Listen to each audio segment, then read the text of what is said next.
Joshua chapter 10 is a pivotal chapter in the book of Joshua as it records a series of significant military victories for the Israelites in their conquest of the Promised Land. Several Amorite kings in the region, alarmed by the Israelites' progress, unite their forces to oppose them. Adonizedek, the king of Jerusalem, takes the lead in forming this coalition. The Gibeonites, who had deceived the Israelites into making a peace treaty, are under threat from this coalition of Amorite kings. They appeal to Joshua for assistance, and Joshua honors their alliance by leading the Israelite army to defend Gibeon. The Lord assures Joshua of victory, promising to deliver the enemy kings into his hands. In a miraculous turn of events, God intervenes by causing a prolonged day, allowing the Israelites to continue the battle and pursue their enemies until they are completely defeated. Large hailstones are also sent by God to aid in the destruction of the enemy. The Amorite kings are captured and executed, and their cities are conquered. Joshua chapter 10 underscores the theme of God's divine intervention on behalf of the Israelites as they fulfill their mission to conquer the Promised Land. It serves as a testament to God's faithfulness to His covenant and the importance of honoring commitments, even when made under deception. The chapter also highlights Joshua's strong leadership and his reliance on God's guidance in times of crisis. Let's now read Joshua chapter 10. Now it came to pass, when Adonizedek king of Jerusalem had heard how Joshua had taken Ai, and had utterly destroyed it, as he had done to Jericho and her king, so he had done to Ai and her king, and how the inhabitants of Gibeon had made peace with Israel, and were among them. That they feared greatly, because Gibeon was a great city, as one of the royal cities, and because it was greater than Ai, and all the men thereof were mighty. Wherefore Adonizedek king of Jerusalem sent unto Hoham king of Hebron, and unto Piram king of Jarmuth, and unto Yaphiah king of Lachish, and unto Debir king of Eglon, saying, Come up unto me, and help me, that we may smite Gibeon, for it hath made peace with Joshua and with the children of Israel.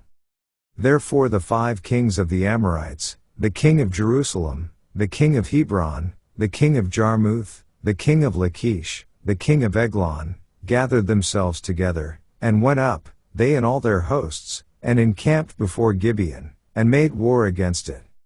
And the men of Gibeon sent unto Joshua to the camp to Gilgal, saying, Slack not thy hand from thy servants, come up to us quickly, and save us, and help us, for all the kings of the Amorites that dwell in the mountains are gathered together against us.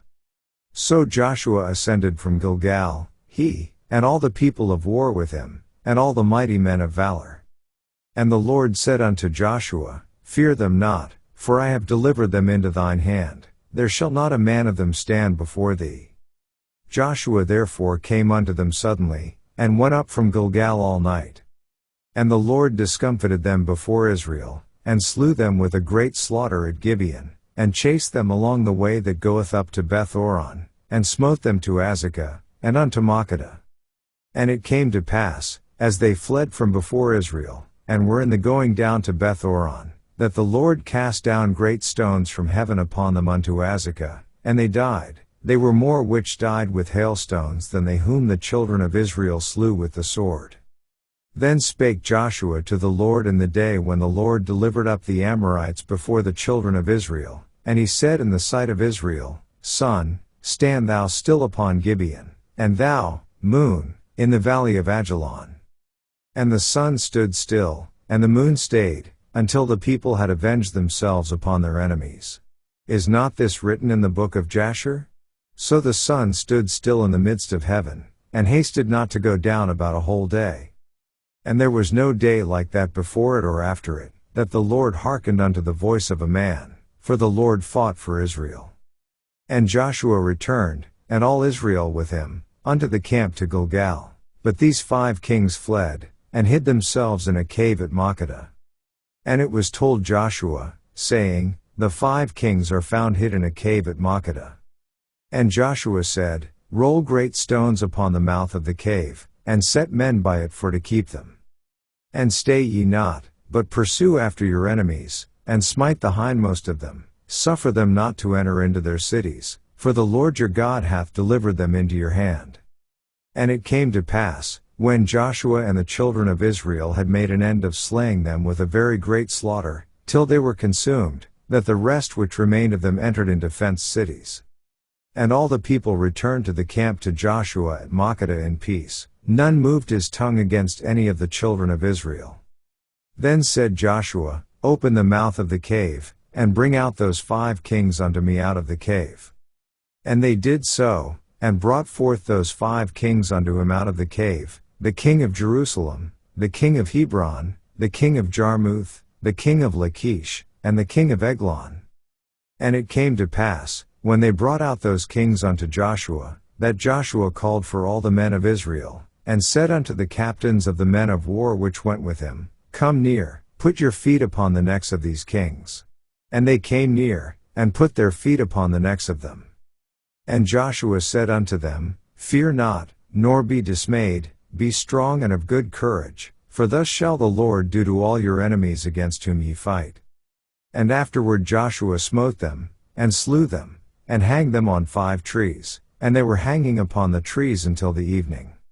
And it came to pass at the time of the going down of the sun, that Joshua commanded, and they took them down off the trees, and cast them into the cave wherein they had been hid, and laid great stones in the cave's mouth, which remain until this very day.